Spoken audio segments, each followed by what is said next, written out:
Hello, everybody. Welcome back to Vibin It. Happy 2021. I think we can all say that we're excited for a new year and that 2020 has finally come to a close. Even though obviously some themes are going to carry over and we're in a weird transitional period, we're still excited to have a new number attached to this year. Yeah, I think the energy is just different.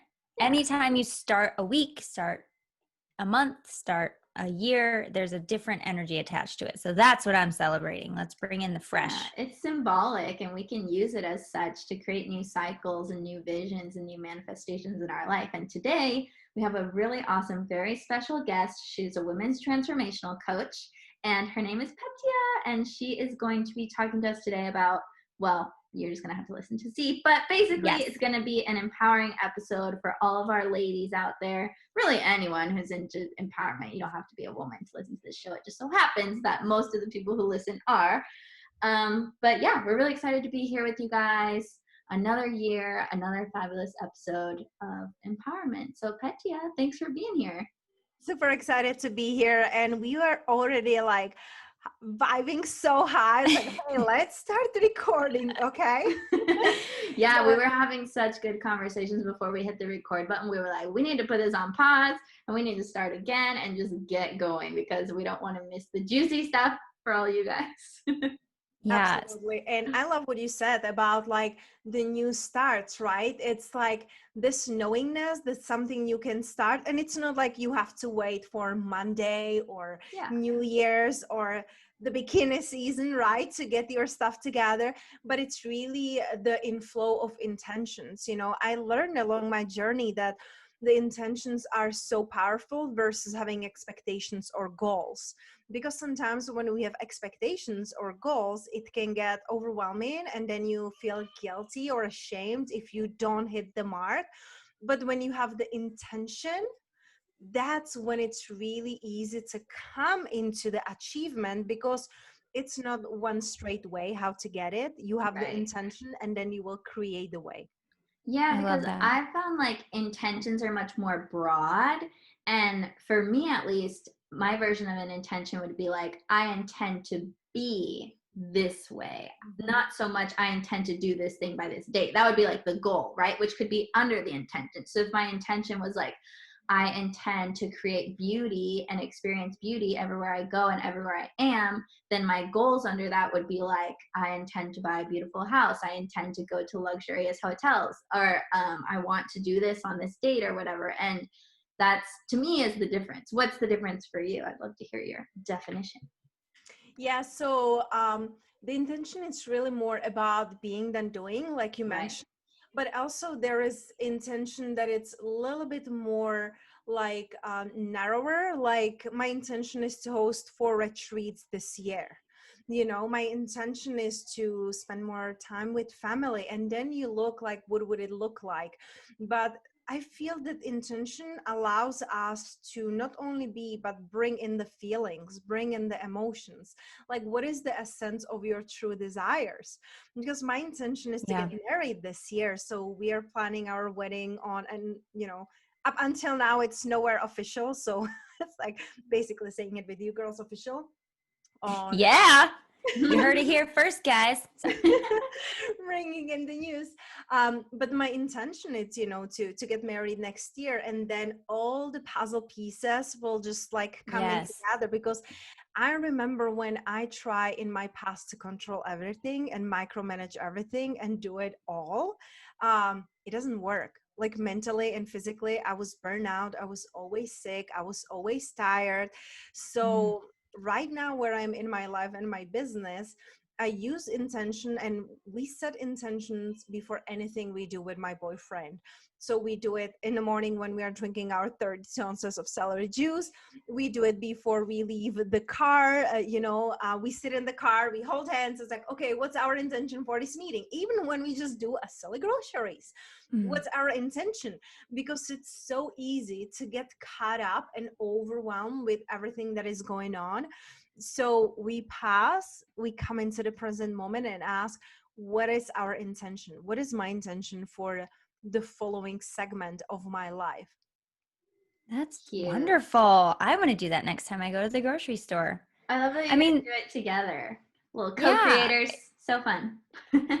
It's such a cool thing to do in the little moments of the day, because you're right. We do forget. We get caught up. We're very human in that way, but to come back to like, what is my intention? What do I want? What is the best, ideal outcome? What do I hope to get out of this? What do I hope to feel is so important that you said that, because when I like to say, like, casting the fishing line out for what you're hoping to attract or achieve, emotion is what you're attaching to every time. Kelsey knows, I mean, we talk about this all the time. Emotion, how you want to feel, how you want to be in your life is what you're attaching to. The things are just the physical manifestation of those feelings. So yeah, I'm glad that you brought that up. Let's back up a little bit, because most of the time in these episodes, we introduce the guest and they kind of tell us their story. We just jumped right in, which is so fantastic. There was so much good stuff to get to. But what kind of brought you to this moment? I know we did talk a little bit about your origin story before we hit record, but what is your story? How did you get here, and kind of what brought you to this work? I love this question. And what I'm hearing, it's like, who were you before you were right here and right now? Because when people look at me right now, or when they connect with me on social media, right, what they see, it's a girl who is like, have her own business, 6-figure business, love of her life, hosting international retreats when they let us out, right? And having her podcast, TV show. So right now I am the sunshine. Right now my clients are calling me an angel. Yet it hasn't been always this way. I used to be the black sheep of the family. I used to be the rebel. I used to be the one who felt unworthy and unlovable. And I was curing it with, eating disorder, overeating, binging, shopping, giving everything to everyone but myself, because I myself felt that I am unlovable. So the path into being who I am was through pain and darkness. And it doesn't have to be always this way. Yet I see around me the teachers, the healers, they experienced it, they felt it, they've been there. So now we can be guiding others. So that's why I'm today nurturing, loving, motherly, angelic, because I went through hell and darkness of, like I mentioned, the eating disorder, attempt of suicide, being physically and mentally abused by my stepfather, toxic relationships. And all of that pain caused me to wonder if I even matter, if I even should be here, because I knew there must be more than just this survivor, just this going through the motions. And I feel like that's what really saved my life. This eagerness, this deeper knowing in my heart, there must be more. Like, wouldn't it be so silly that you are being born into, like, from pain into pain, you live in pain, you have a couple kids, you work from I don't know where to don't know where, and then you die? I'm like, I don't think that this complex universe will just create something this silly. So that's why I am who I am today, because I needed it on my journey. I needed someone like me, and I didn't have it. Shout out to all the black sheeps.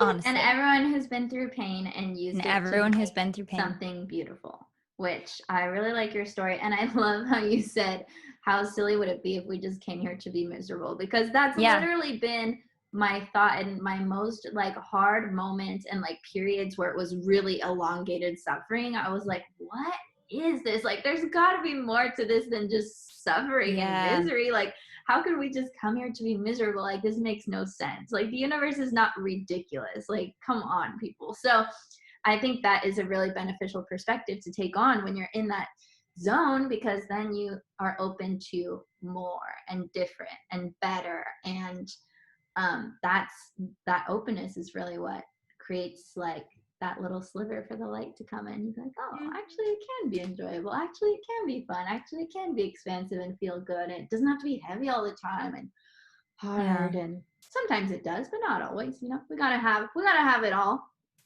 And a lot of times the people that are going through it are the ones that do ask, or rather internally ask the question, like, isn't there more? Like, is this it?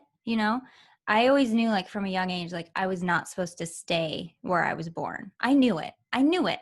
I was not supposed to stay where I lived. It was too small.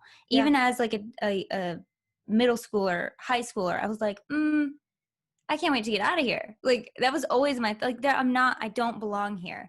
And that feeling of like not belonging was in my case such a blessing, because I belong somewhere much bigger. And not to put down any small towns or any, but it's the small thinking that I'm kind of, repellent from, is the small thinking, the narrow mindedness. Like I moved to a place at Los Angeles where literally almost no one is from Los Angeles. Most of them come from everywhere else. And so you're kind of forced to, in a good way, open your mind and broaden your mind and realize that if I don't belong there, oh my gosh, where I do belong must be so beautiful. And in a lot of cases it is. So I love your story. I'm glad that you shared it with us and with our listeners, because I know so many people can resonate with that feeling of just not belonging, or B, just going through it, right? And pain looks different to everybody, but it feels the same.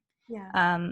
So I yeah. think that it's like the pain will happen in our lives, right? Like we lose someone or we lose something, or we're like in a healing mode with our bodies. There can be pain, but I truly feel that the suffering, it's what is optional, in our lives, because I feel that when we are going through the suffering, is just the ascension. It's just really upgrading. It's upgrading our DNA. It's upgrading our thinking. It's our evolving.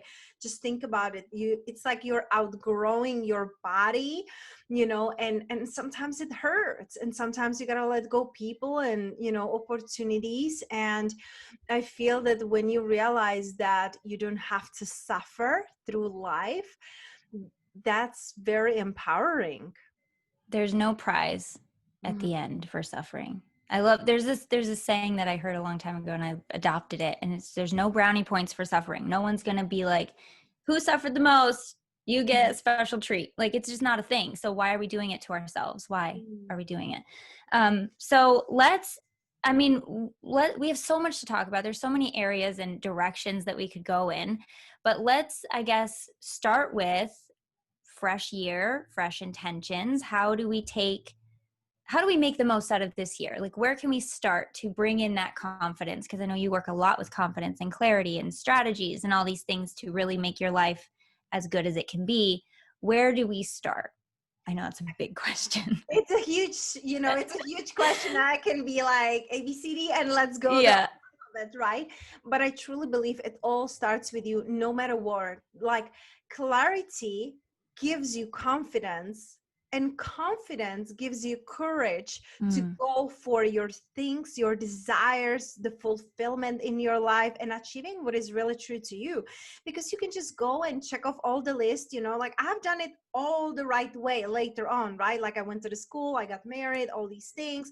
I was checking off the list, but I wasn't feeling fulfilled because those desires were not my desires. So it all really starts with you. For this new year, if you do only one thing and one thing only, forget all of the details, planning and strategies and everything. If you do only one thing, what I would love for you to do, it's really knowing who you really are and your core values. Because when I did realize what are my core values, when I discovered them, I changed everything in my life. I used to have social media marketing. I'm happily divorced, now, and getting ready for my other marriage. Oh, yes. But it was like really outgrowing and getting out of the shell of who I thought I should be, so I please other people so they like me, because we want to be loved, so we feel like we belong. But it's our just like primal need. I want to belong, I want to feel safe, I want to have my tribe. But that all, it's just the primal coming from the old beginnings. So I would really invite you to find your core values, and you can do it through very quick and very easy, very powerful exercise. After I did this exercise, like I said, happily divorced right now, let go of my social media marketing agency who was making 5 figures every month, and I let go of my clients, and I was able to build 6 figures in 9 months coaching business working only with my soulmate clients, hosting retreat, having my podcast, and attracting the love of my life. So you might think this exercise is simple, yet when you follow through, your whole life can change. So what I would invite you to is just pause this, go get, if you don't have by you, big sheet of paper and pen, and divide it in half. And then on one side, you will write 20 things that you do not stand for. I personally don't like using the word hate, but it would be like really very strongly opinionated. I don't stand for this. I don't want this in my life and anywhere else. And on the other side, right as you're writing what you don't stand for, you will write what you do stand for. So, for example, I don't stand for hate. I stand for love. I don't stand for cheating. I stand for loyalty. I don't stand for being stingy. I stand for generosity. So you'll go back and forth and you will have 20 on each side. Then you will take a different color pen because, you know, our brain likes colors and likes like really highlighting things. And so we can learn better and easier. So take a highlighter, take a different color pen and pick three that are your non-negotiables. Because when I did that, I saw loyalty, I saw generosity, and I saw growth. And I realized that my business and my relationship were not aligned with that. Oof. And it was heavy because I'm like, what am I doing? Why am I doing this? So not everybody is in a place to say, oh, screw my 9 to 5 and I'm divorcing tomorrow. It's not about that. It's checking with yourself. And then once you have those 3 core values, it's not like, oh, cool, good exercise. No. This is just the start. You got to take an inventory of your life. Yeah. And see where you're misaligned. And then when I did this exercise, my 3 top values, I put it on the mirror in my bathroom. I put it on a business card in my wallet, because you gotta rewrite your mind, rewrite your brain into your new reality, because then you just check in with yourself. So I know this was a long talk. No, that was perfect. This is amazing. That was absolutely perfect. And it really illustrates, you know, what are we putting up with in our lives? What are we tolerating that we don't have to tolerate? And like you said, you don't have to make decisions right away. You don't have to divorce the person right away or, you know, quit your job, but knowing it, okay, you're never going to go back to the day where you didn't know this and you weren't aware that you are not living in alignment. And so your choices, your decisions, your thoughts are going to reflect what will put me more in alignment. It's a natural awareness is always step one. And once you're aware, you're able to then create a path forward that feels good for you. And it looks different for everybody. For you, it was kicking this guy to the curb, quitting my job. And for a lot of people, like when we evolve, we let things fall away. It's a natural process of life. So I love that you illustrated that. It sounds really fun to do. It sounds like a really easy, fun exercise to give everybody more self-discovery and focus inward and really get to know yourself. Some people have never asked what I value before. Absolutely. Most people haven't. I know I haven't. No, because we usually look outside of ourselves, you know, right. Look for the validation. We usually look at other people and what they are doing. So you really don't take time to check in with yourself. But when you do that, you might discover that you were living life that wasn't true to you. But like I said, you don't have to kick everything out of your life. You can just renegotiate some relationships. Right. You can just renegotiate or change or just bring people with you. But if those people, you outgrow them, I want you to feel free. Everything I do, it's about being unapologetically you, because it doesn't matter what you believe. If you believe in God, if you believe in universe, if you believe in source, whatever it is, there's something bigger than us, just this human suit, right?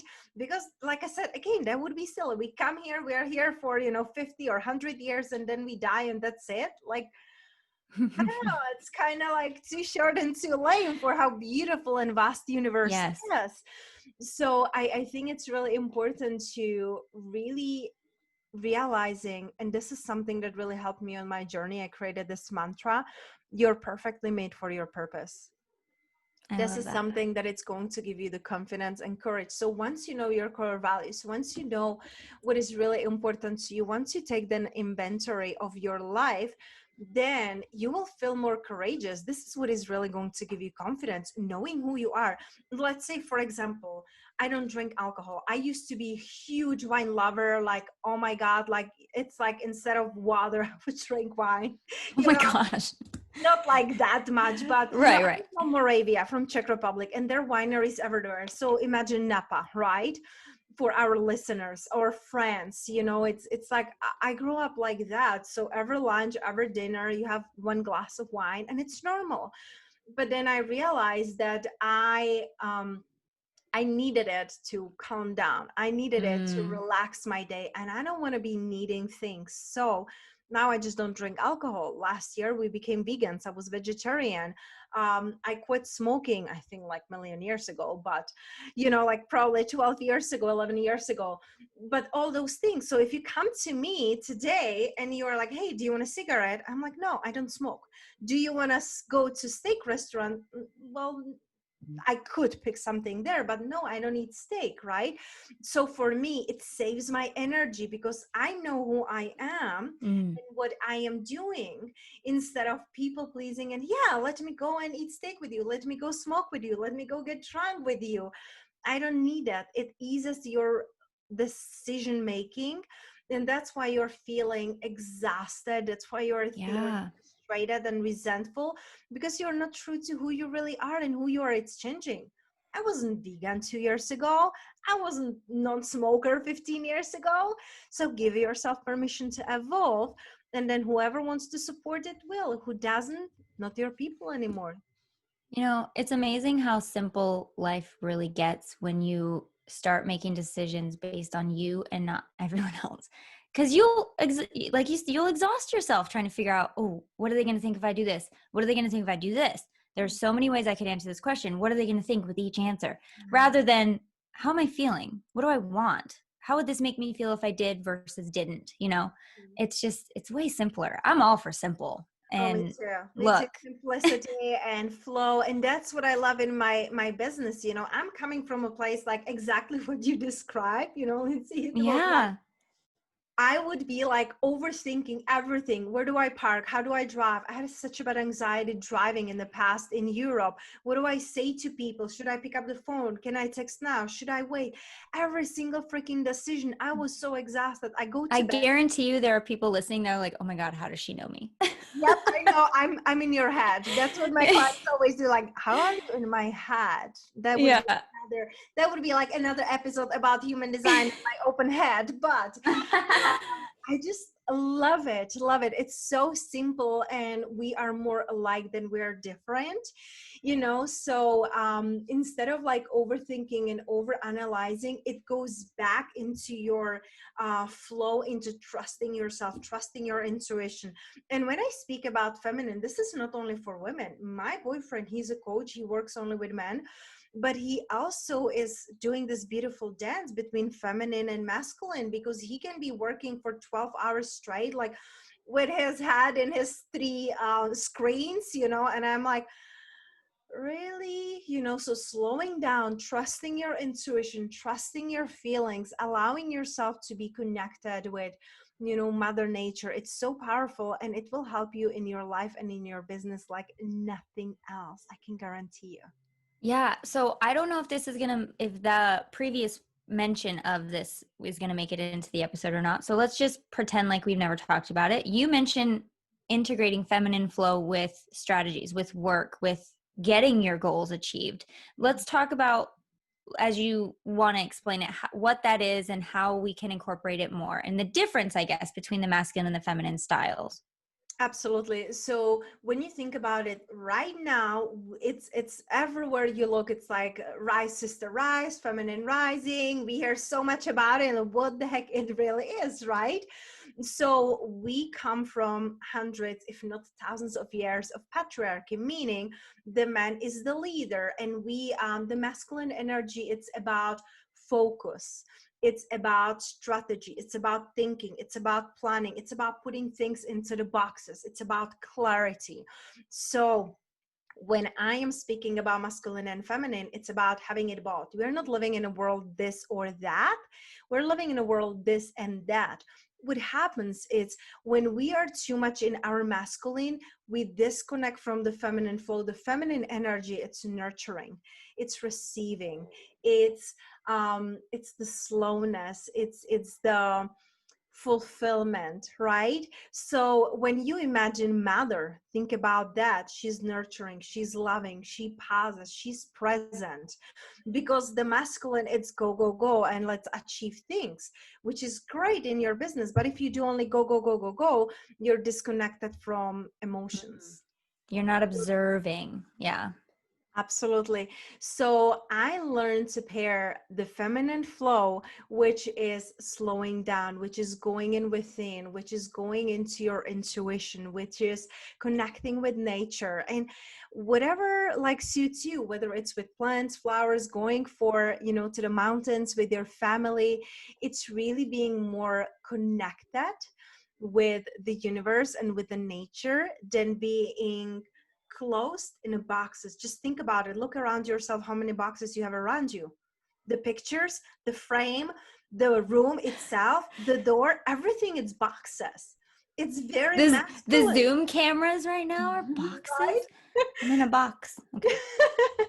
So that's why I want you to like flow out and get out of it and create, because the feminine, it's the creation, it's the art, it's the mess, it's let's get our hair down. Well, my boyfriend, it's bald, but it's really about the allowing. It's about the creation. Yeah. It's about allowing yourself, even as easy as receive the compliments, as easy as to love someone without feeling that you need the validation back. Mm-hmm. It's love just to love. Because I don't know about you, but for me, when I was like starting this journey, I would be such a giver, but I would be giving out of fear. It wasn't out of love. It was like, let me pay for everything. Let me give you everything, my time, my money, my body, my everything, right? Just so you stay with me, so I feel valuable. But it was out of fear of losing. Well, I want to remind you, whatever it's yours, you cannot lose it. Hey there, thanks for watching this video. If you'd like to watch the extended version where you get the full podcast episode in a video format, just go to patreon.com/highvibe. The link is in the description. That's where you can become a supporter of the show, listen to all the episodes via video format, and each week you get extended versions of the show, meaning you get to see the pregame behind the scenes, and also you get an extended interview with whoever we're guesting, or if it's me and Lindsay, we usually pull cards for you guys, fun stuff like that. So go check it out. There's lots of cool goodies, including a free copy of my book, a free audio hypnosis from Lindsay. She's a hypnotherapist. And yeah, we just want to give you all the goods, all the content. So head over to patreon.com/highvibe to become a Patreon. Or if you'd rather listen to the rest of this episode, head over to highvibinit.com where you'll see all the links to everywhere that it's getting streamed. Click your favorite one and be sure to subscribe so you don't miss an episode. Thanks for listening.